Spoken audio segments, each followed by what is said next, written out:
The film starts after Spider-Man's identity gets revealed, and Peter has to drag his girlfriend Michelle away from the crowds of people who are now looking for him. They go to his apartment, where his Aunt May and her boyfriend Happy are discussing their breakup. Peter is trying to hide the news from May, but they can see helicopters outside their building. The authorities claim that Stark Industries Tech was involved in the attacks on London, so Peter and everyone who knows him has been detained and questioned by the FBI. Peter and May have to move to Happy's apartment, where Peter is trying to normalize everything by talking to Michelle. However, when he goes to school the next day, the entire school is waiting for him, with a lot of media. He still wants to go to MIT with Michelle and his best friend Ned. When he gets the letter from MIT, he runs to Michelle's place of work and opens the letter with Michelle and Ned. It turns out that MIT has rejected all of them due to the whole controversy.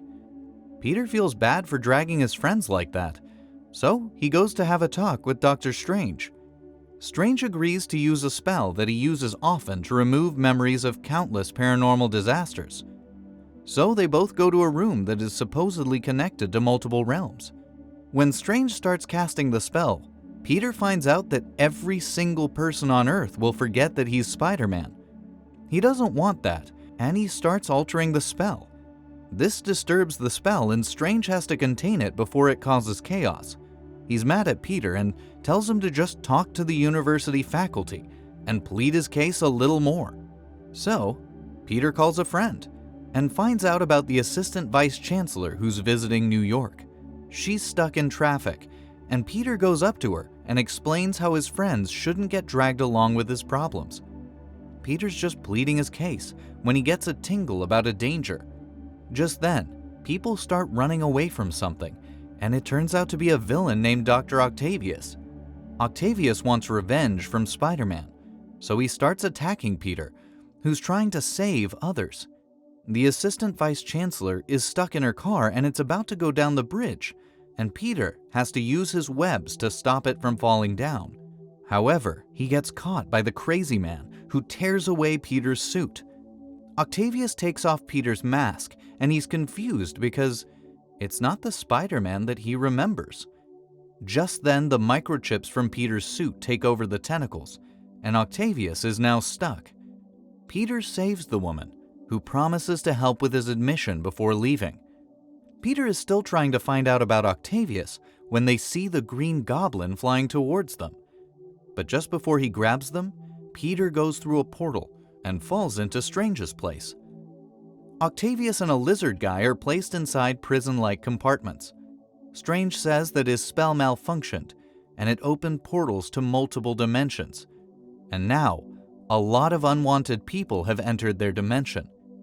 He plans to catch all these rogue aliens and send them back to their dimensions. He needs Peter's help, so he gives Peter a weapon that can transport these strange people straight into the holding cells. Peter, on the other hand, asks his friends for their help, and Michelle and Ned happily oblige. That night, Peter hears about a strange monster flying around a military installation, and he goes there to check it out. Peter's still looking when the monster appears behind him. This monster turns out to be Electro, who's taking up all the electricity from the grid. Peter tries to tag him, but the monster has no physical form yet. It attacks Peter, and he has to run, but his life is saved by Flint, also known as the Sandman. Flint likes Peter, and he decides to take down Electro. He surrounds Electro while Peter shuts down the power, causing Electro to fall down. He's regained his physical form, and he's confused about the whole situation. Peter explains to them that they're in another dimension, and he's trying to help them. He tags them both and they get transported to their holding cells. Peter, on the other hand, gets a call from May, who says that she's with a man who's looking for Spider-Man. Peter goes to the homeless shelter where May works and finds Norman sitting there. Norman doesn't want to listen to his evil side, and he just wants to go home. So Peter drives him to Strange's place. There, Norman meets Octavius, who is shocked to see Norman because the Green Goblin actually died at the hands of Spider-Man a long time ago. Other villains also realize that they were about to die just before they got here. They're still having this discussion when Strange appears there and puts Norman into the holding cell. He has this box that contains the spell to take all of them back to their dimensions. However, Peter isn't sure about this plan because he's worried about what will happen to these villains. But Strange tells him that they have to restore the multiverse balance. He's about to cast the spell when Peter takes the box from his hands and tries to run away. Strange, however, is too good, and he traps Peter using all kinds of portals and magic tricks, and eventually sends him to the mirror dimension. He's trying his best to grab the box from Peter, but the kid is resisting with all his might. He eventually manages to entangle Strange in his webs.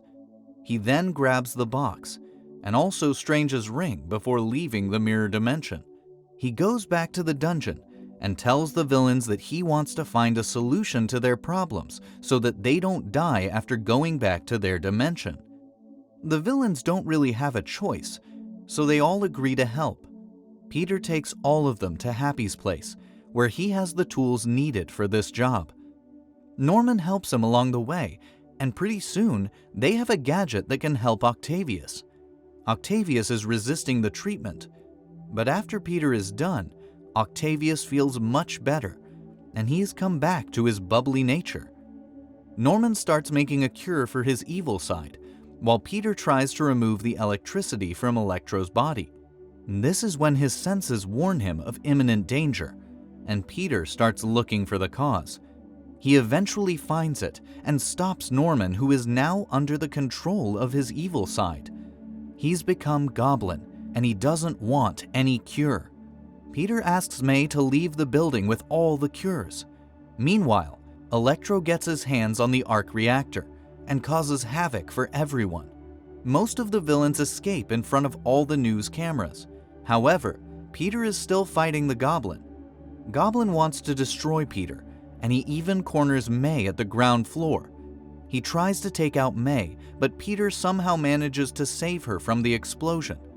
He feels bad for everything, but May tells him that he tried to save them, and it was a good thing.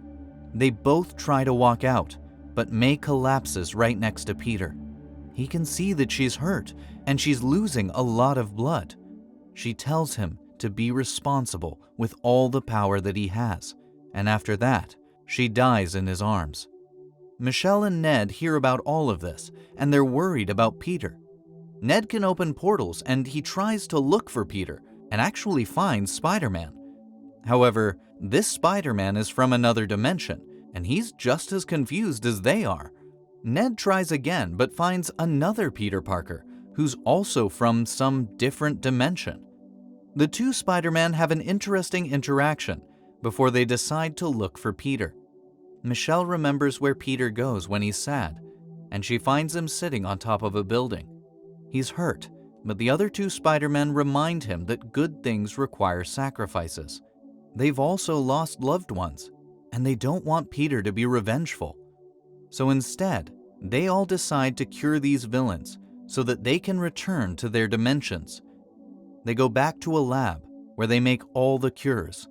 After this, Peter gets in touch with a news show where he announces that he's waiting for the villains at the Statue of Liberty, and he has the box with him. The villains need to destroy this box, and the Spider-Men plan to catch them in action. They're talking about their own adventures while waiting for the villains. They're amazed by how different their lives have been, including their powers. Just then, they feel danger approaching, and Electro shows up with everyone else. Peter throws the box to Michelle through a portal, but Ned doesn't know how to close the portal. The villains are attacking the heroes, and things aren't going according to plan. So Peter asks the other Spider-Men to try and act like a team. They make a plan to take down the Sandman first. One of them lures the sandy monster to the top, while the others somehow bring the cure that ends Flint's agony. Their next target is Electro, but he's become too strong, and they just can't get to him. The Lizard Man, on the other hand, is running towards the portal to get the box, and Peter has to intervene to save his friends. Meanwhile, Electro is grabbed by Octavius, who uses the gadget to remove electricity from his body. The lizard man also gets cured when Peter makes him bite the can of the chemical cure. While all of this is happening, Ned opens a portal that allows Strange to get there. Strange is happy that they cured most of the villains and he's ready to send them back, but the goblin grabs the box and puts a bomb inside it. The box explodes and Strange has to contain the chaotic spell. The building is crumbling and Michelle is falling down when one of the Spider-Men jumps and saves her. Peter causes the goblin's hovercraft to blow up and crash nearby. He's extremely angry and he's ready to take his life, but one of the Spider-Men intervenes. He doesn't want Peter to become a murderer, but he gets stabbed in the back by the madman. Peter then uses a cure to get Norman back to his senses. The two Spider-Men check on their third partner. Peter then goes to Strange, who tells Peter that an infinite number of people from the multiverse are coming to Earth looking for him. That's when Peter asks Strange to cast a spell that will make everyone forget about his whole existence. Strange knows that this plan will work, and it's their only option. So, he hesitantly agrees. So Peter goes to say goodbye to his partners as well as his friends.